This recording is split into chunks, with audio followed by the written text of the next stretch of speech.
नमस्कार दोस्तों, मैं हूँ Ramakrishna Kumar. Welcome to Nitish Classes Institute. जैसे कि आप सबको पता है, क्लास 12 बिहार बोर्ड 2027 के लिए अपना सब जोर शोर और तन मन धन से जो है मेहनत कर रहे हैं, लगे हुए हैं। तब तक तोड़ेंगे नहीं, तब तक रगड़ेंगे नहीं, तब तक फोड़ेंगे नहीं, तब तक छोड़ेंगे नहीं। तो दोस्तों आइए, अभी जस्ट हमने हिस्ट्री का क्लास लिया, एंड किया। और जैसे कि आपको हम बोले हैं, अभी जस्ट हम पॉलिटी की क्लास लेकर के आ रहे हैं।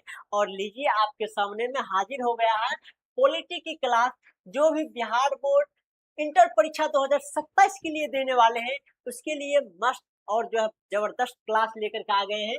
Polity class 10 most important VVI question, it mean very very important short type question लेकर के आए हैं। यही एग्जाम में छपेगा, यही एग्जाम में आएगा, वैसा क्वेश्चन लेकर के आए हैं। अभी तक में हमने 4 क्लास कर लिया है दोस्तों। कितनी क्लास कर लिया है? 4 क्लास कर लिया है। ये क्लास है 5, आपको दिखाई नहीं देता होगा, यहाँ लिख दे, ये 5th क्लास है। और शॉर्ट टाइप क्वेश्चन अपना सब इसमें करने वाले हैं। तो दो हो जाइए रेडी, हो जाइए प्रिपेयर, और दिल थाम से बैठ जाइए। यदि सेशन अच्छा लगेगा तो आपको लाइक जरूर करना पड़ेगा दोस्तों।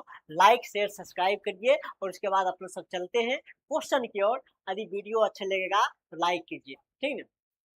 चलिए, तो आपको एक इंफॉर्मेशन और दे देता हूँ। यदि यदि इस टाइप का आपको जो है ये पीडीएफ चाहिए, इस टाइप का आप जो है ये चाहते हैं लेने के लिए, तो आप घर बैठे पॉलिटी का क्लास, या फिर हिस्ट्री का हो, ज्योग्राफी का हो, या फिर कोई भी विषय हो, 12th का आपको पीडीएफ चाहिए, आप घर बैठे बैठ करके जो है यहाँ से ऑनलाइन क्लास देख करके और पीडीएफ से आप पढ़ सकते हैं। आपको पीडीएफ भी अवेलेबल करवा दिया जाएगा। इस नंबर पर आपको कॉन्टैक्ट करना पड़ेगा 7903534066, या फिर एक नंबर और है 9534023725। ये नंबर आपके लिए दिया गया है। चलिए अपना सब क्वेश्चन पर आते। सबसे पहला क्वेश्चन आपको लिए हम लेकर के आए हैं। क्वेश्चन देखिए क्या कह रहा है। क्वेश्चन कह रहा है, सर्वोच्च न्यायालय का मौलिक क्षेत्राधिकार क्या है? ये क्वेश्चन हमने कर लिया है, ये क्वेश्चन हमने पिछले बार भी किया है, ठीक ना। आपको हम बताए हैं सर्वोच्च न्यायालय का मौलिक क्षेत्राधिकार अनुच्छेद 331 उन मौलिक से संबंधित है जो सीधे उन साक्ष्य उसके समक्ष आते हैं जो केंद्र और राज्यों के बीच या विभिन्न राज्यों के बीच विवाद इन मामलों को पहले किसी अन्य न्यायालय में कहीं नहीं सुना जा सकता है। आपको डिटेल में हमने पिछले क्लास में बताए हैं। पार्ट 4 में इसका एक्सप्लेनेशन आपको मिल गया होगा, जाकर के देख सकते हैं। चलिए, अपना सबको क्वेश्चन करना कहाँ से है? अपना सबको यहाँ से क्वेश्चन करना है। ये क्वेश्चन देखिए कितना शानदार है, कितना लाजवाब क्वेश्चन है। क्वेश्चन क्या कर रहा है, भारतीय संघीय व्यवस्था की कोई दो एकात्मक विशेषताएं बता। एकात्मक विशेषताएं मतलब समझते हैं, ऐसा कहा जाता है संघीय व्यवस्था जो होती है, याद रखिएगा बाबू, संघीय व्यवस्था कौन सा? संघीय व्यवस्था। संघीय व्यवस्था में ऐसे कहा जाता है जहां पर 2 स्तर का सरकार हो, एक केंद्र स्तर का सरकार हो, एक राज्य स्तर का सरकार हो, उसे केंद्रीय इट मीन संघीय व्यवस्था कहते हैं। भारत संघीय व्यवस्था को फॉलो करता है, इट मीन पालन करता है। भारत एक संघीय व्यवस्था वाला देश है, ठीक है। यहाँ पर 2 स्तर का सरकार होती है। क्या बताएं दोस्तों? एक केंद्र सरकार होती है और एक राज्य सरकार होती है। तो हमसे क्वेश्चन ये नहीं पूछा, क्वेश्चन पूछा है भारतीय संघीय व्यवस्था की कोई 2 ऐसा विशेषता बताना है जहां पर एकात्मक विशेषता हो, जहां पर राज्य सरकार का जो है कोई चलती नहीं चले, सिर्फ और सिर्फ केंद्र सरकार का चलती चले। इसे कहेंगे एकात्मक शासन। इट मीन यहाँ पर एक ही सरकार अभी रूल करेगा, इट मीन केंद्र सरकार, राज्य सरकार गायब रहेगा। ये कौन कौन परिस्थिति में हो सकता है, वो 2 परिस्थिति के नाम लिखना है। देखिए, सबसे पहले आपको पता है 2 परिस्थिति का नाम लिखना। 2 परिस्थिति का सबसे पहले आपको पता होना चाहिए, सबसे पहले कि सबसे पहला विशेषता यह होगा, आपातकाल के नाम सुने होंगे। आपातकाल।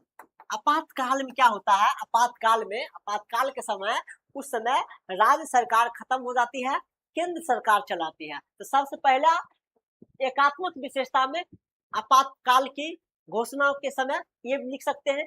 दूसरा काल ये लिख सकते हैं, दूसरा काल ये सकते हैं शक्ति, इट मीन्स शक्तिशील केंद्रीय सरकार, शक्तिशील केंद्रीय सरकार, केंद्र सरकार को जो है अधिक स्वतंत्रता दिया गया है एज कंपेरिजन टू किसको, राज्य सरकार। राज्य सरकार को थोड़ा कम अधिकार दिया गया है, थोड़ा कम इतनी शक्ति दिया गया है, और केंद्र सरकार को थोड़ा अधिक शक्ति दिया गया है।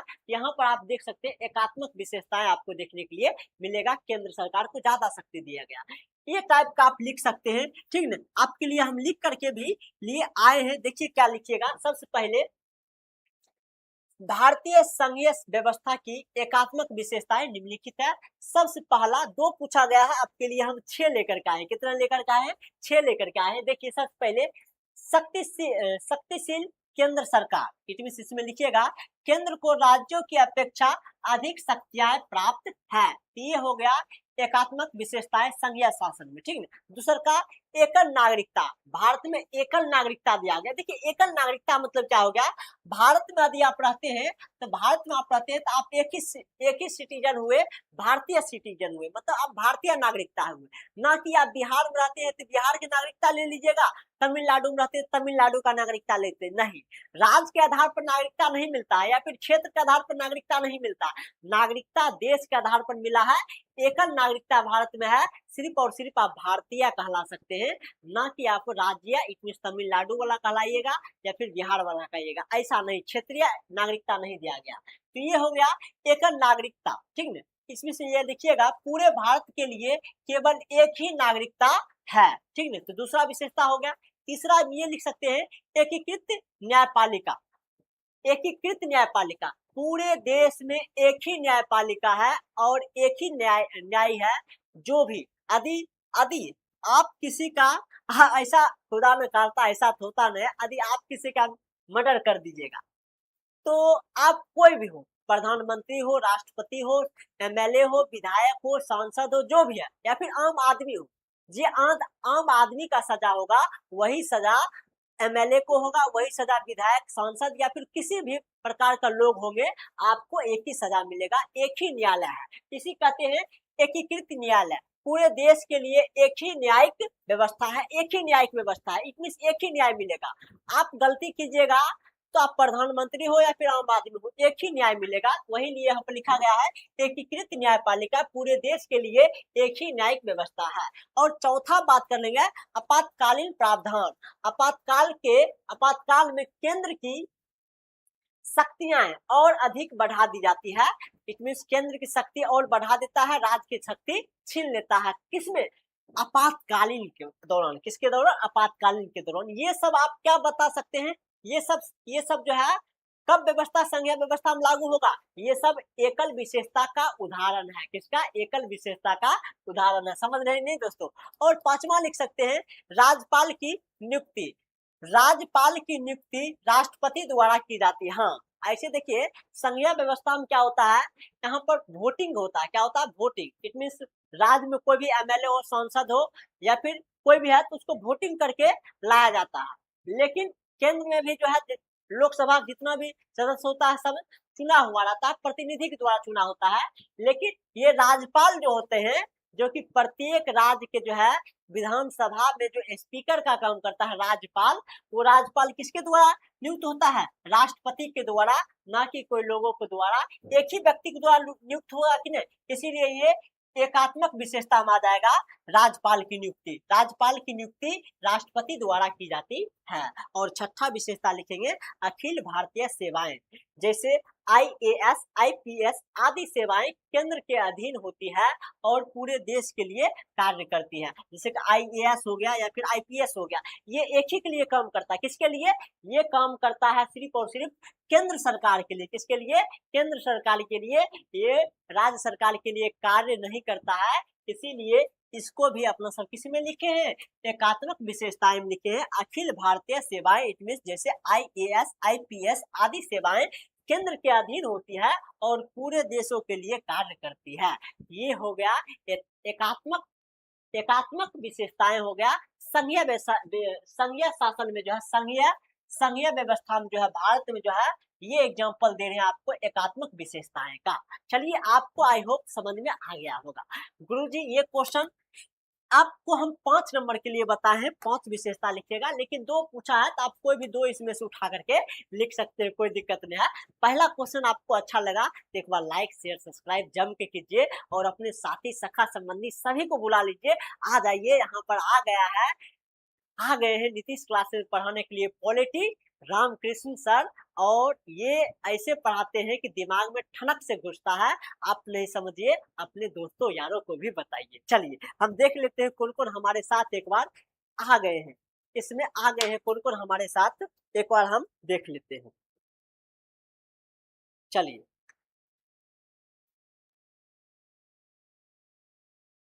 नेक्स्ट क्वेश्चन की ओर अपना सब मूव करते हैं। नेक्स्ट क्वेश्चन देख लेते हैं क्या है। नेक्स्ट क्वेश्चन बड़ा ही शानदार हमको लग रहा है। नेक्स्ट क्वेश्चन, चलिए नेक्स्ट क्वेश्चन बड़ा गजब है। नेक्स्ट क्वेश्चन बड़ा गजब है, ये 42 क्वेश्चन। चलिए तो 42 नंबर क्वेश्चन देख लेते हैं। उच्चतम, क्या बोल रहा है, उच्चतम उच्चतम न्यायालय, इट मीन जो है सुप्रीम कोर्ट, कौन सा बाबू, सुप्रीम कोर्ट का गठन कैसे होता है, उसका गठन कैसे, उसको कैसे बनाया जाता है, आपको पता होना चाहिए। सुप्रीम कोर्ट का जो गठन जो होता है मुख्य न्यायाधीश के द्वारा होता है। जो मुख्य न्यायाधीश होते हैं वो राष्ट्रपति द्वारा चुना जाता है। किसके द्वारा चुना जाता है, मुख्य न्यायाधीश के द्वारा होता है। ठीक है, आपको हम यहाँ पर लिख देते हैं सर्वोच्च न्यायालय, इट मीन इसको बोलेगा उच्च न्यायालय, उच्चतम न्यायालय को अपने सब कहते हैं सर्वोच्च न्यायालय। क्या कहते हैं, सर्वोच्च न्यायालय। क्या कहते हैं, सर्वोच्च न्यायालय। इसका गठन कैसे होता है, इसका गठन जो होता है मुख्य न्यायाधीश के द्वारा होता है। किसके द्वारा होता है, मुख्य मुख्य न्यायाधीश के द्वारा होता है। मुख्य न्यायाधीश इंग्लिश में बोले तो चीफ जस्टिस ऑफ इंडिया ये करते हैं, प्लस में जो है अन्य न्यायाधीश भी करते हैं, तथा अन्य अन्य न्यायाधीश, क्या अन्य न्यायाधीशों द्वारा इसका होता है। ये मुख्य न्यायाधीश का जो है, ये मुख्य न्यायाधीश का जो नियुक्ति जो होता है, नियुक्ति नियुक्ति कौन करता है, इसका नियुक्ति राष्ट्रपति करता है। कौन करता है, राष्ट्रपति करता है।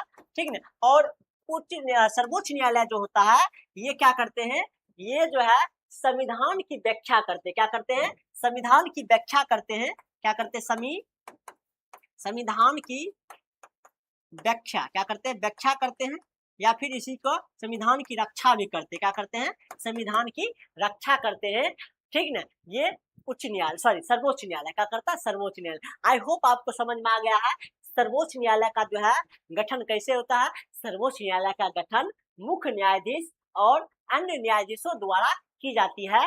मुख्य न्यायाधीशों की नियुक्ति राष्ट्रपति द्वारा की जाती है। सर्वोच्च न्यायालय का कार्य संविधान की रक्षा करना तथा उसकी व्याख्या करना, इट मीन जो है संविधान की व्याख्या करना है। आई होप आपको समझ में आ गया होगा। एक बार लाइक शेयर सब्सक्राइब हो जाना चाहिए दोस्तों, यदि समझ में आ गया। देखिए वही बात लिखेंगे, उच्चतम इट मीन जो है सर्वोच्च न्यायालय का गठन कैसे होता है, तो लिखेंगे उच्चतम न्यायालय, इट मीन इंग्लिश बोले तो सुप्रीम कोर्ट का गठन भारत के मुख्य न्यायाधीश it mean chief justice of India तथा अन्य न्यायाधीशों से मिलकर होता है। सभी न्यायाधीशों की नियुक्ति, क्या बाबू, नियुक्ति भारत के राष्ट्रपति द्वारा संविधान के प्रावधानों के अनुसार की जाती है। आपको बताए ना, इसका जो है मुख्य न्यायाधीश का नियुक्ति कौन करता है, राष्ट्रपति करते हैं। क्या करते हैं, राष्ट्रपति करते हैं, संविधान के प्रावधानों के अनुसार करते हैं। मुख्य न्यायाधीश न्यायालय का प्रमुख होता है। मुख्य न्यायाधीश जो होता है सर्वोच्च न्यायालय का जो है प्रमुख होता है, इट मीन हेड होता है। कौन होता है, हेड होता है। कौन, मुख्य न्यायाधीश होता है। न्यायालय इट मीन सर्वोच्च न्यायालय का मुख्य होते हैं, ठीक है, प्रमुख होते हैं। और न्यायालय इट मीन सर्वोच्च न्यायालय संविधान की रक्षा करता है तथा संविधान की व्याख्या का कार्य करता है, व्याख्या का कार्य करता है, जो कि आपको बात बता दिए हैं। चलिए आपको समझ में आ गया है, कोई दिक्कत नहीं है गुरुजी। Hello sir ji, good evening all student, good evening, okay okay, well done well done. अभी तक शेयर सब्सक्राइब एक बार करना पड़ेगा, शेयर करिए और भी बच्चों को जोड़िए। चलिए अगला क्वेश्चन की ओर अपना सब मूव करते हैं। अगला क्वेश्चन क्या करा, अगला क्वेश्चन बहुत ही शानदार है, ठीक है ना। संविधान के भाग 3 में वर्णित स्वतंत्रता का अधिकार क्या है। संविधान के भाग 3 में वर्णित जो है स्वतंत्रता का अधिकार क्या है, स्वतंत्रता का अधिकार के बारे में पूछ रहा है। ठीक, देखिए स्वतंत्रता का अधिकार आपको पता है कि भारत के संविधान के अनुच्छेद किसमें 19 से 22 तक में दिया गया है। आपको ये भाग 3 में जो है मौलिक अधिकार दिया गया, ठीक है। तो ये भाग 3 में किसका अधिकार दिया गया है? मौलिक अधिकार। भारतीय संविधान के भाग 3 में कौन सा अधिकार दिया गया है? मौलिक अधिकार दिया गया है। तो क्वेश्चन में लिखा गया है संविधान के भाग 3 में वर्णित स्वतंत्रता का अधिकार का क्या अर्थ है। तो यही बात हो गया, सबसे पहला लाइन तो यही लिखेंगे दोस्तों, स्वतंत्रता का अधिकार भारतीय संविधान का मौलिक अधिकार माना गया है, बात यही लिखेंगे। और स्वतंत्रता का अधिकार भारतीय संविधान के अनुच्छेद 19 से 22 में दिया गया है। इसके तहत भारत के सभी नागरिकों को क्या धर्म चुनने का आजादी है। क्या चुनने का? धर्म चुनने का आजादी है, पेशा चुनने का आजादी है, ठीक है। ये सब कार्य किसमें रखा गया? स्वतंत्रता का अधिकार में रखा गया है। बात समझिए, आपको समझ में आ रहा है कि नहीं? सम्मेलन बुलाने का अधिकार है, ठीक है। आप भारत में किसी भी जगह जाकर के निवास करने का अधिकार है। ये सब आपको स्वतंत्रता का अधिकार में भी लिखना पड़ेगा। किसमें लिखना पड़ेगा? स्वतंत्रता के अधिकार में ही लिखना पड़ेगा, ठीक है। इसका जो है संविधान का अनुच्छेद 19 से 22 में दिया गया है, ठीक है। इसके तहत स्वतंत्रता के अधिकार के तहत स्वतंत्रता के अधिकार के तहत भारत के सभी लोगों को जो है, सभी लोगों को धर्म चुनने का आजादी है, पेशा चुनने का आजादी है, ठीक है। निवास करने का आजादी है। क्या? निवास करने का आजादी है, घूमने का आजादी है। भारत में कहीं भी आप जाकर के घूम सकते हैं। शांतिपूर्ण, क्या बाबू? शांतिपूर्ण सम्मेलन करने का आजादी है। ये सब बात आप लिख दीजिएगा कि नहीं? बताइए, आपको समझ में आ रहा है कि नहीं? कोई दिक्कत नहीं है, गुरुजी लिख देंगे, एक बार बता दीजिए। देखिए यही लिखेंगे, संविधान के भाग घ, इट मीन्स 3 यहाँ लिख दीजिए घा की जगह पर। 3 में वर्णित स्वतंत्रता का अधिकार अनुच्छेद 19 से 22 में दिया गया है। नागरिकों को भाषण, इसके तहत देखिए स्वतंत्रता का अधिकार के तहत नागरिकों को भाषण तथा अभिव्यक्ति, शांतिपूर्ण सम्मेलन, संघ बनाने, पूरे भारत में घूमने, निवास करने तथा कोई भी पेशा चुनने की स्वतंत्रता प्रदान है। क्या? स्वतंत्रता प्रदान है।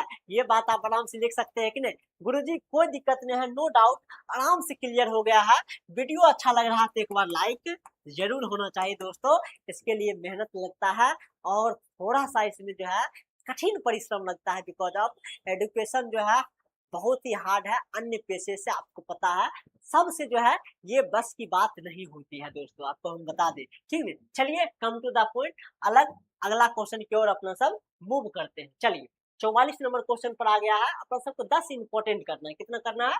10 सीरीज बहुत ही अच्छा रहता है, 10 ठीक रहता है, आराम से करेंगे, ठीक रहेगा, ठीक। देखिए क्वेश्चन क्या कर रहा है, प्रधानमंत्री की कार्यपालिका शक्ति क्या है। इट मीन्स प्रधानमंत्री का क्या क्या कार्य है, क्या है बाबू, क्या क्या कार्य है, वो पूछने के लिए कह रहा है। देखिए हर क्वेश्चन, हम जितना भी क्वेश्चन आपको हम करवाए हैं, सभी क्वेश्चन इंपॉर्टेंट होगा। देखिए ये 2026 के एग्जाम में पूछा गया है। इसके पिछले वाला क्वेश्चन आपको हम बताए हैं। देखिए ये भी 2026 के एग्जाम में पूछा गया है, ये भी 2026 के एग्जाम में पूछा गया है। देखिए ये भी 2026 के, अभी 26 वाला ही 26 वाला चल रहा है। 26 देखिए यहाँ पर भी पूछा गया है। देखिए ये क्वेश्चन 25 में पूछा गया है। हर क्वेश्चन देखिए ये भी 25 में पूछा गया है, ये 25 में पूछा गया। हर क्वेश्चन आपके लिए हम इंपॉर्टेंट लेकर के आए हैं, ठीक है ना। ऐसा नहीं है कि हम जो है दूसरा क्वेश्चन लेकर के आए, प्रीवियस ईयर क्वेश्चन है, आपसे सब बनना चाहिए और इससे बाहर आपको एक भी क्वेश्चन नहीं मिलेगा, ठीक है ना, एग्जाम में। चलिए अगला क्वेश्चन अपना सब पढ़ रहे थे, यही क्वेश्चन था, ठीक है। और ये क्वेश्चन में क्या पूछा गया था? क्वेश्चन पूछा गया है प्रधानमंत्री के कार्यपालिका शक्ति क्या है। इट मीन प्रधानमंत्री का क्या क्या कार्य है उसके बारे में पूछा गया। देखिए प्रधानमंत्री का कार्य पूछा है, ये लिखना है। प्रधानमंत्री का कार्य आपको यही पता है। सबसे पहले प्रधानमंत्री जो होता है देश का वास्तविक नीति निर्माता होते हैं। क्या होते हैं? वास्तविक नीति निर्माता होते हैं। दूसरा बात जो है, प्रधानमंत्री राष्ट्रपति को सलाह देता है। प्रधानमंत्री मंत्री परिषद का नेतृत्व करता है। प्रधानमंत्री मंत्री परिषद में समन्वय का कार्य करता है तथा उसका नेतृत्व करता है। प्रधानमंत्री प्रधानमंत्री बोल सकते हैं देश के लिए कार्य करते हैं, ठीक ना। तो ये सब बात आप आराम से लिख सकते हो, कोई दिक्कत नहीं। देखिए आपके लिए हम पहले लिख कर भी लाए हैं, प्रधानमंत्री के कार्यपालिका शक्ति क्या है, लिखेंगे प्रधानमंत्री। ये पहला पॉइंट है, बाबू क्या है, पहला पॉइंट है प्रधानमंत्री कार्यपालिका का वास्तविक प्रमुख होता है, पहला पॉइंट लिख देंगे, ठीक ना। अच्छा यहाँ से भी स्टार्ट है, ये इसमें 5 गो होगा, ये छठा ले लेते हैं, ठीक ना। दूसरा, वह राष्ट्रपति को सलाह देता है, बता ही दिए हैं। मंत्रिपरिषद का नेतृत्व करता है। तीसरा, नीतियों का निर्धारण करता है, आपको बताए ना देश के लिए नीति निर्माता का कार्य प्रधानमंत्री ही करता है, नीतियों का निर्धारण करता है। चौथा बात, विभिन्न मंत्रियों के कार्य में समन्वय स्थापित करते हैं, समन्वय स्थापित करते हैं। इट मीन्स ये मंत्री परिषद को भी नियुक्त करता है, क्या करता है, मंत्री परिषद को भी नियुक्त करता है कि तुम जो है विदेश मंत्री बनेगा, तुम जो है रक्षा मंत्री बनेंगे, आप जो है रेल मंत्री बनिए, आप जो है रोड मंत्री बनिए, आप जो है फाइनेंस मंत्री बनिए। इसको जो है मंत्री परिषद को जो है नेतृत्व या फिर उसका जो है नियुक्ति में भी प्रधानमंत्री कार्य करता है, और उसके मंत्रियों के कार्यों में समन्वय स्थापित करता है। जैसे कि आपको ऐसा बात होगा कि ऐसा कार्य, इट मीन्स एक मंत्री है, जैसे कि मान लीजिए कि विदेश मंत्री, कौन सा, विदेश मंत्री। अब विदेश मंत्री जो कार्य किए हैं, ये कार्य से क्या हो गया, ये कार्य से जो होता है, मान लीजिए कि सड़क मंत्री को क्या हो गया, सड़क मंत्री को तकलीफ हो गया।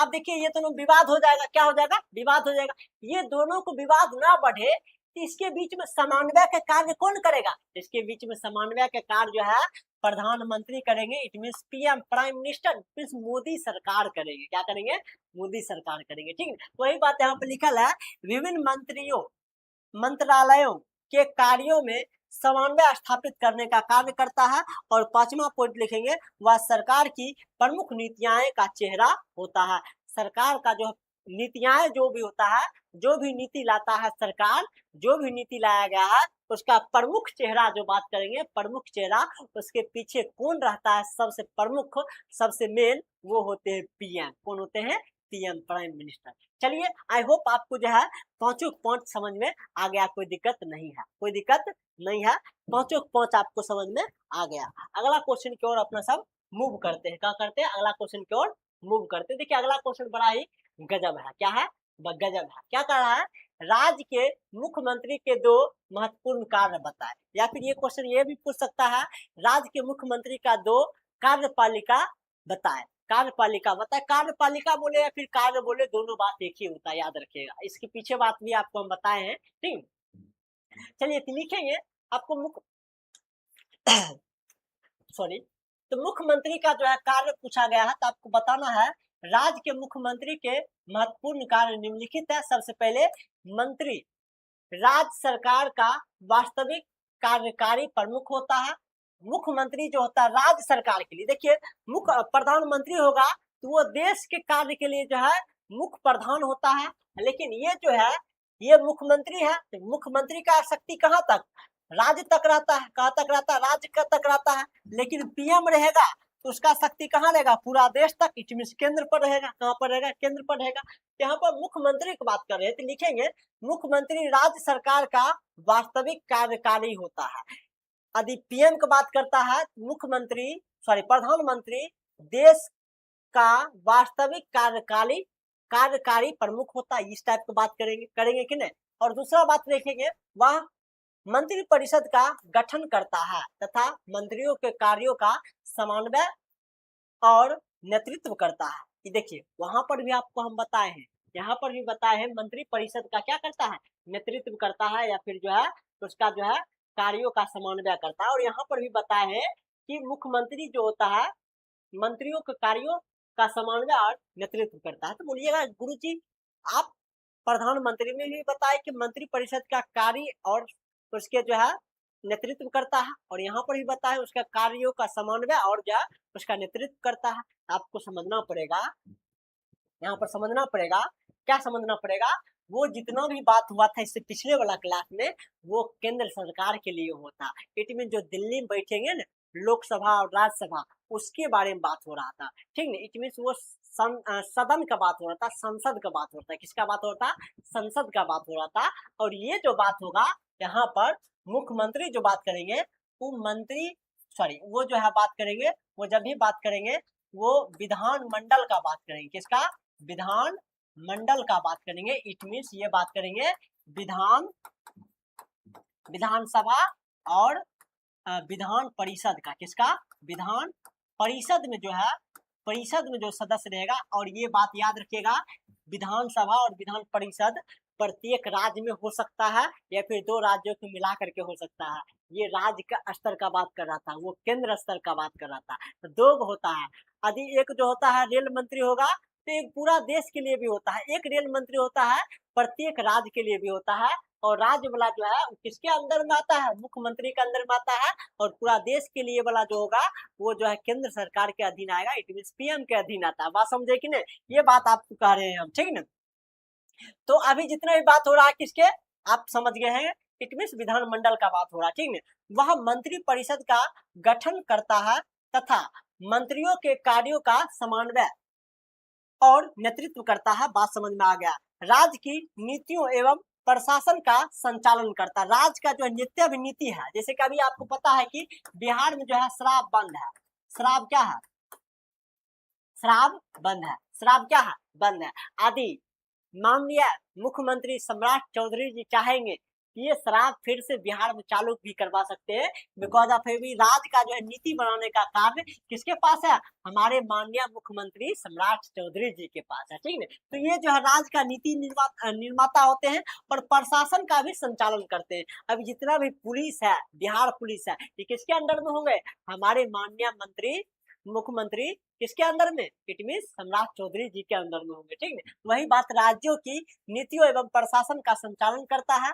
चौथा बात करेंगे, राज्यपाल को मंत्री परिषद के निर्णयों और प्रशासनिक कार्यों की जानकारी देता है। राज्यपाल को, जो कि राष्ट्रपति द्वारा नियुक्त होता है, और इसमें जितना भी मंत्री परिषद का निर्णय होता है और प्रशासनिक कार्य होता है, ये सब का जानकारी जो देता है राज्यपाल को, कौन देता है, सीएम ही देता है। कौन देता है, सीएम देता है। और पांचवा बात करेंगे तो विधानसभा में सरकार का नेतृत्व करता है। और विधानसभा में क्या करता है, सरकार का नेतृत्व कौन करता है, मुख्यमंत्री ही करते हैं, तथा सरकारी नीतियों का समर्थन करता है और सरकारी नीतियों का समर्थन करता है। आई होप आपको समझ में आ गया होगा।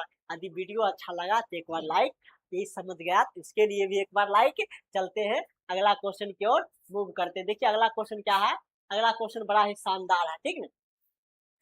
मुख्यमंत्री की नियुक्ति कौन करता, सॉरी प्रधानमंत्री की नियुक्ति कौन करता। ऐसे आएंगे प्रधानमंत्री का जो है, प्रधानमंत्री का नियुक्ति जो होता है वो राष्ट्रपति द्वारा होता है। किसके द्वारा होता है बाबू, राष्ट्रपति द्वारा नियुक्त किया जाता है। और याद रखिएगा ये जो है लोकसभा में जो पार्टी को बहुमत मिलता है उसी पार्टी से जो है किसी किसी व्यक्ति को क्या किया जाता है, पीएम बनाया जाता है। और एक परिस्थिति ऐसा आता है जब लोकसभा में, किसमें बाबू, लोकसभा में जो होता है किसी भी पार्टी को जो है पार्टी को बहुमत नहीं मिलेगा। क्या होगा, बहुमत। अच्छा बहुमत मतलब समझते हैं, मत मतलब होता है वोट, क्या होता है, वोट। और बहु मतलब होता है ज्यादा, किसी को ज्यादा वोट नहीं आया, किसी को ज्यादा वोट नहीं आया। आपको पता होना चाहिए लोकसभा में इसमें पीएम बनना है तो अपने पार्टी का, उस जो भी पार्टी होगा उस पार्टी को जो है कम से कम जो है 2/3 से ज्यादा सीट लाना पड़ेगा, 2/3 से ज्यादा सीट लाना पड़ेगा, या फिर 50% कह सकते हैं, क्या कर सकते हैं, 50% से ज्यादा सीट लाना पड़ेगा। जैसे कभी आपको पता होना चाहिए लोकसभा में कितना सीट है, तो 543 सीट है। यदि ऐसा एक पार्टी नहीं है कि जो अकेले जो है, इट मीन इसका हाफ करेंगे तो दो और हो जाएगा, यहाँ पर कितना हो जाएगा, 6 पॉइंट समथिंग इतना हो जाएगा। किसी भी पार्टी को इतना वोट नहीं आया, कितना वोट आया, इतना वोट नहीं आया। क्या होगा, इतना वोट नहीं, अच्छा गलत हो गया ना, 7 होगा, सॉरी क्या हो जाएगा, 7 हो जाएगा, यहाँ पर 1 हो जाएगा ना। अच्छा 7-1, चलिए इतना 2-7-1, एक ज्यादा सीट लाना पड़ेगा। और इससे ज्यादा सीट किसी पार्टी को नहीं आया और गठबंधन का सरकार भी नहीं बनाना चाहता है। तो इस परिस्थिति में इस परिस्थिति में क्या करेगा, राष्ट्रपति अपना विवेक का प्रयोग करेगा, अपना बुद्धि का प्रयोग करेगा और कोई व्यक्ति को क्या करेगा, प्रधानमंत्री बना सकता है। क्या बना सकता है, प्रधानमंत्री। हमसे सिंपल बात में इतना कुछ पूछा नहीं है, बताना है तो और बहुत सारा बात बता देंगे। ऐसे ये अभी एक्सप्लेनेशन नहीं है, अभी क्वेश्चन आंसर अपना सब कर रहे हैं। तो क्वेश्चन जो पूछा उसी पर रहना चाहिए। मुख्यमंत्री की नियुक्ति कैसे होती थी, लिखेंगे मुख्यमंत्री की नियुक्ति भारत के राष्ट्रपति द्वारा की जाती है। आमतौर पर राष्ट्रपति लोकसभा में बहुमत प्राप्त दल, इसमें बहुमत प्राप्त दल, जो बहुमत मतलब ज्यादा दल जो वोट लाता है, जो पार्टी के नेता को प्रधानमंत्री बना नियुक्त करते हैं, उसी पार्टी के नेता को क्या किया जाता है, प्रधानमंत्री नियुक्त किया जाता है। यदि कोई दल स्पष्ट बहुमत हासिल नहीं करता है, यदि कोई दल स्पष्ट बहुमत दल हासिल नहीं करता, स्पष्ट वोटिंग इट मीन स्पष्ट सीट पर विजय प्राप्त नहीं होता है, तो उस परिस्थिति में क्या करता है, राष्ट्रपति अपने विवेक इट मीन अपने बुद्धि का उपयोग कर सकता है। अपने बुद्धि से किसी व्यक्ति को क्या कर सकता है, प्रधानमंत्री बना सकता है। समझ रहे कि ना, ये बात आपको समझ में आ गया। गुरुजी थोड़ा फास्ट चलिए, कि थोड़ा सा फास्ट चलेंगे, ठीक है। चलिए, तो ये क्वेश्चन हो गया और इसके बाद ये 47 नंबर क्वेश्चन आ गया। ये एक लिखा गया है यहाँ पर, 47 होना चाहिए। देखिए, नियोजन द्वारा विकास संबंधी नेहरू के विचार का क्या उद्देश्य था। देखिए, नियोजन द्वारा नेहरू का जो है उद्देश्य पूछ रहा है। किसका पूछ रहा है, नेहरू का उद्देश्य पूछ रहा है। आपको हम बताए हैं नेहरू का बहुत सारा उद्देश्य था। वो जो है तीव्र गति से जो है तीव्र आर्थिक विकास करना चाहता है, तीव्र आर्थिक विकास करना चाहता, तीव्र आर्थिक विकास करना चाहता था। और क्या करना चाहता था, वो जो है गरीबी का उन्मूलन करना चाहता था। गरीबी क्या क्या करना, उन्मूलन करना चाहता था।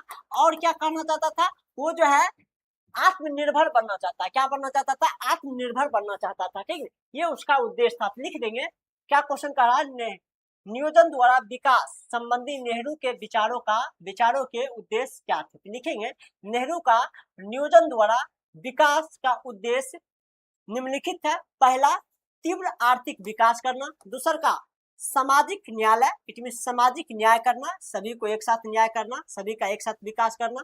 तीसरा, गरीबी उन्मूलन, इट मीन जो है गरीबों को हटाना, गरीबी दूर करना या फिर गरीबी को कम करना, इसका मुख्य उद्देश्य था। और चौथा उद्देश्य बता देंगे, आत्मनिर्भरता प्राप्त करना। इट मीन ये बात कर रहा था, भारत को आत्मनिर्भर होना चाहिए, किसी पर डिपेंडेंट नहीं होना चाहिए, आत्मनिर्भर होना चाहिए। ये इसका नेहरू जी का उद्देश्य था। क्या था, उद्देश्य था। ये चार उद्देश्य याद रखिएगा, तीव्र आर्थिक विकास, सामाजिक न्याय, गरीबी उन्मूलन और आत्मनिर्भरता प्राप्त करना, ठीक है। ये आपको याद रखना पड़ेगा। चलिए गुरुजी आगे चलिए, हमने समझ लिया है। अगले क्वेश्चन की ओर अपना सब पलायन करते हैं और ये क्वेश्चन होगा 48 नंबर। कितना, 48 नंबर क्वेश्चन होगा, ठीक है। क्या कर रहा है, आदेशित अर्थव्यवस्था और मिश्रित अर्थव्यवस्था में अंतर याद बताइए। देखिए, आदेशित अर्थव्यवस्था वो होता है जहां पर संपत्ति के साधन पर सरकार का स्वामित्व हो। किसका, सरकार का स्वामित्व हो। और मिश्रित अर्थव्यवस्था वो होता है यहाँ पर जो है संसाधन के स्वामित्व पर जो है सरकार प्लस निजी व्यक्ति, कौन व्यक्ति, निजी व्यक्ति दोनों का अधिकार हो, उसको कहेंगे मिश्रित अर्थव्यवस्था। क्या कहेंगे बाबू, मिश्रित अर्थव्यवस्था। और आश्रित अर्थव्यवस्था पर संसाधन के साधनों पर सरकार का स्वामित्व होता है और मिश्रित अर्थव्यवस्था पर संसाधनों का जो है संसाधन पर जो होता है सरकार प्लस निजी दोनों व्यक्ति का क्या होता है, उसका अधिकार होता है। तो लिखेंगे आदेशित अर्थव्यवस्था में सभी आर्थिक निर्णय, जितने भी आर्थिक निर्णय होता है, रुपया पैसा कमाने का कार्य जितना भी होता है, निर्णय सरकार द्वारा लिया जाता है। किसके द्वारा लिया जाता है, सरकार द्वारा लिया जाता है। और उत्पादन के साधन पर, इट मीन संसाधन के उत्पादन के साधन पर राज्य के निर्णय में होता है, राज्य के नियंत्रण में होता है। राज्य के नियंत्रण में क्या, सरकार के नियंत्रण में होता है। राज्य बोले तो देश, ठीक, राज्य के नियंत्रण में होता है, इसमें देश के नियंत्रण में होता है। लेकिन मिश्रित अर्थव्यवस्था में आर्थिक गतिविधियों का संचालन सरकार और निजी क्षेत्र दोनों मिलकर करते हैं। इट मीन्स यहाँ पर आर्थिक गतिविधि जितना भी होता है, रुपया कमाने वाला स्रोत जितना भी होता है, उसमें सरकार भी कार्य करता है और निजी व्यक्ति दोनों कार्य करते हैं। जहां बाजार, इट मीन जो है बाजार बोले तो पूंजीपति, क्या पूंजी, पूंजीपति, पूंजीपति और सरकार, इट मीन्स राज्य, पूंजीपति और सरकार दोनों की भूमिका होती है। क्या होती है इसमें? दोनों की भूमिका होती है। आप बात समझ में आ गया कि नहीं? कोई दिक्कत नहीं है गुरुजी? आश्रित अर्थव्यवस्था और मिश्रित अर्थव्यवस्था समझने में कोई दिक्कत नहीं। वीडियो अच्छा लग रहा है तो एक बार लाइक शेयर सब्सक्राइब जरूर होना चाहिए अपना सब। चलते हैं सेकेंड लास्ट क्वेश्चन पर। सेकेंड लास्ट क्वेश्चन देख लीजिए, ये है अपना सबको 49 नंबर क्वेश्चन का है, 49 नंबर क्वेश्चन है, ये सेकेंड लास्ट क्वेश्चन है। क्या करा?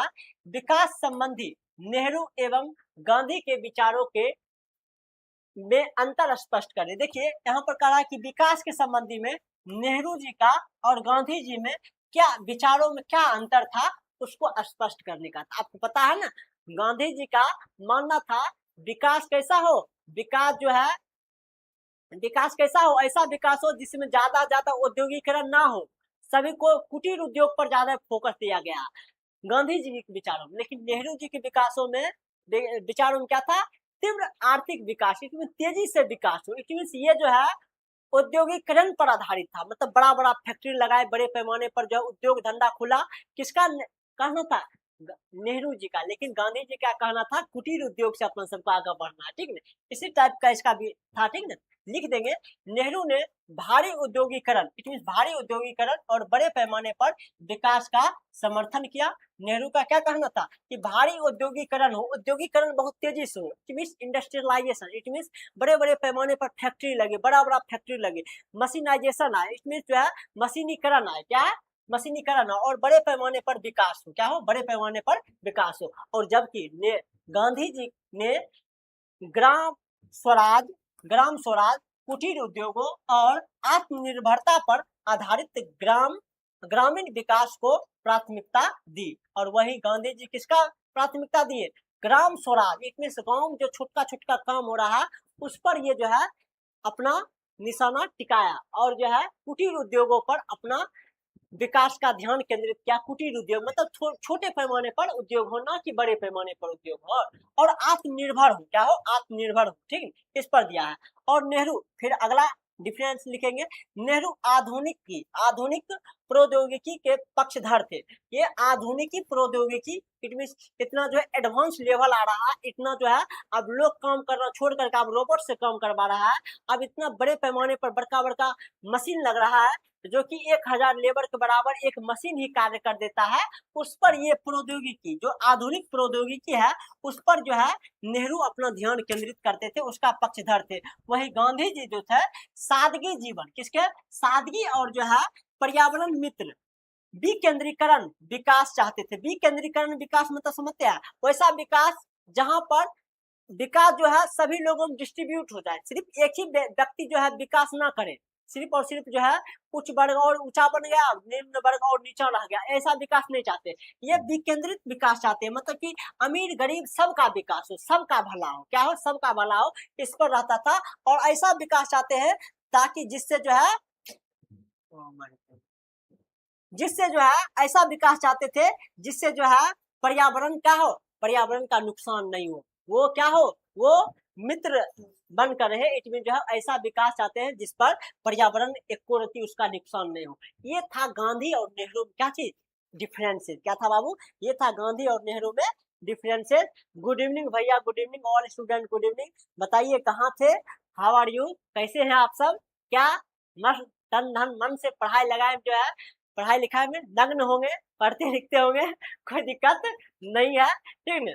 चलिए, तो ये विकास आपको अच्छे ढंग से समझ में आ गया नेहरू और जो है गांधी में क्या था। चलिए, ये लास्ट क्वेश्चन आपके लिए हम आए हैं लेकर के, लास्ट क्वेश्चन। ये 50 क्वेश्चन अपना सब करने वाले, ये 50 नंबर क्वेश्चन है। कितना? 50 क्वेश्चन अपना सब करने वाले हैं। 50 नंबर क्वेश्चन क्या कह रहा है? योजना अवकाश का अर्थ क्या बताए। देखिए, योजना अवकाश का अर्थ क्या होता है, देखिए आपको पता होना चाहिए। हमारे भारत में जो है एक जो है योजना आयोग बना। क्या बना बाबू? योजना आयोग। योजना योजना आयोग। और योजना आयोग का कार्य मुख्य रूप से ये था विकास, देश के विकास के लिए योजना बनाना। क्या बनाना? देश के विकास के लिए योजना बनाना। और ये योजना आयोग जो है अपना पहला जो है योजना आयोग जो है स्टार्ट होता है 1951 से 56 तक चलता है। और दूसरा जो चला है 56 से 61 तक चला है। और तीसरा जो है 61 से 1961 से ऐसे लिख देते हैं 1961 से 66 तक चला है। उसके बाद क्या हुआ आपको पता होना चाहिए। ये जो योजना चला था, ये योजना चला था, इस योजना में भारत के समक्ष जो है बहुत सारा संकटों का सामना करना पड़ा। जैसे कि 1962 में चीन के साथ युद्ध, किसके साथ युद्ध? चीन के साथ युद्ध। और 1965 में जो है 1965 में किसके साथ? 1965 में जो है पाकिस्तान के साथ युद्ध, किसके साथ? पाकिस्तान के साथ युद्ध हो गया। और इसी समय जो है इसी समय जो है इसी दशक में जो है 60 के दशक में ही जो है मानसून असफल हो गया। क्या हो गया? मानसून का असफलता हो गया। मानसून असफलता हो गया। मानसून असफलता होने के कारण देश का जो रुपया पैसा है, आर्थिक स्थिति है, बहुत ही कमजोर हो गया। क्या हो गया? कमजोर हो गया। और योजना आयोग जो योजना बनाता है, इसमें याद रखिएगा इसमें रुपया लगता है। क्या लगता है भैया? इसमें रुपया का बात होता है। अब भारत के पास युद्ध में रुपया चला गया, चीन के साथ युद्ध हुआ, पाकिस्तान के साथ हुआ, उसमें बहुत सारा खर्च हो गया, सैन्य खर्च हो गया, आर्थिक इसमें जो है ये जो है मानसून असफलता हो गया। इससे क्या हो गया? बहुत सारा किसान लोग मरने लगे, बहुत सारा किसान लोग जो है डेथ होने लगे, अपना से जो है आत्महत्या करने लगे। यहाँ पर किसान भी परेशान है, यहाँ पर जो है देश का जो फौजी लोग है ये भी परेशान है। और उस समय प्रधानमंत्री हमारे देश में जो थे कौन थे? उस समय हमारे देश में प्रधानमंत्री कौन थे? आपको पता होना चाहिए, लाल बहादुर शास्त्री। इसीलिए उन्होंने एक नारा दिया है, जय जवान जय किसान। इसमें जय जवान किसके लिए? जवानों को, इसमें जो हमारे आर्मी को, हमारे जो है देश रक्षक है उसको क्या मिले? थोड़ा आत्मबल मिले। और जय किसान इसीलिए बोला गया, किसान जो अपना जो परेशान में है, अपना जो दुख प्रकट कर रहे हैं उसको थोड़ा सा सहारा मिले, इसीलिए उन्होंने जय जवान जय किसान का नारा दिया। और इसलिए 1966 में जो है, इसीलिए 1966 से लेकर के 1969 तक में कोई हमारे पास जो है योजना आयोग नहीं बना। और इस समय जो है क्या हो गया? वर्षीय योजना बना। क्या बना? एक वर्षीय योजना बना था, एक साल के लिए योजना बना था 3 बार। और इसलिए इस काल में कोई भी योजना आयोग नहीं बना, योजना नहीं बना। इसीलिए इसी को अपने सब कहते हैं योजना अवकाश। क्या कहते हैं? योजना अवकाश। कारण बता दिए, यही की बात आप अच्छे से लिखना है, किस ढंग से लिखना आपको बता रहे हैं। योजना अवकाश से तत्पर पंचवर्षीय योजना के बीच, पंचवर्षीय योजना योजना आयोग को ही अपना सब कहते हैं पंचवर्षीय योजना के बीच के उस दौर से है जब किसी कारणवश इसमें कारणवश आपको कारण तो बताइए, देखिए किसी कारणवश नई पंचवर्षीय योजना को प्रारंभ नहीं किया जा सका। भारत में 1966 से, क्या बाबू, 1966 से 59 के दौरान ऐसा हुआ था कि जिसका मुख्य कारण भारत पाकिस्तान युद्ध, सूखा और आर्थिक संकट था, जिसके कारण वर्षीय योजना बनाई गई। वर्षीय मतलब क्या? 1 वर्ष का योजना बनाया गया। किसके लिए? 1 वर्ष का योजना बनाया गया। कोई भी जो है पंचवर्षीय योजना नहीं लाया 1966 से 1969 तक। इसी काल को अपने सब कहते हैं योजना अवकाश काल। आई होप आपको समझ में आ गया होगा, कोई दिक्कत नहीं है, ठीक ना। गुड इवनिंग संगम, गुड इवनिंग, गुड इवनिंग। चलिए, यहाँ पर होता है क्लास एंड। कैसा लगा 50 क्लास? यदि आप सबको कोई दिक्कत नहीं हुआ होगा एक बार कमेंट कर दीजिए, गुरुजी कोई दिक्कत नहीं है, कोई दिक्कत, अपना सब आराम से जो है बहुत ही ऐसो आराम से जो है इस क्वेश्चन को निपटा है, कोई दिक्कत नहीं है।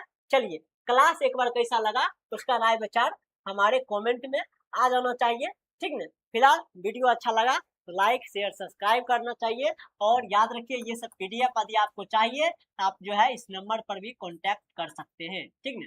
9534, अच्छा बढ़िया से लिख देते हैं भैया, 9534, भूलिए 9534023725 इस नंबर पर भी। और एक नंबर और है 7903534066, इस नंबर पर भी कॉन्टैक्ट करके आप ले सकते हैं फ्री ऑफ कॉस्ट। और आराम से पढ़िए। आई एम हियर तो यू हैव नो फियर। याद रखिए हम यहाँ पर हैं तो आपको कोई दिक्कत नहीं है। ऐसा ही क्लास लेकर के आते रहेंगे। मिलते हैं नेक्स्ट एपिसोड में, तब तक के लिए नमस्कार, thank you, tata, good bye.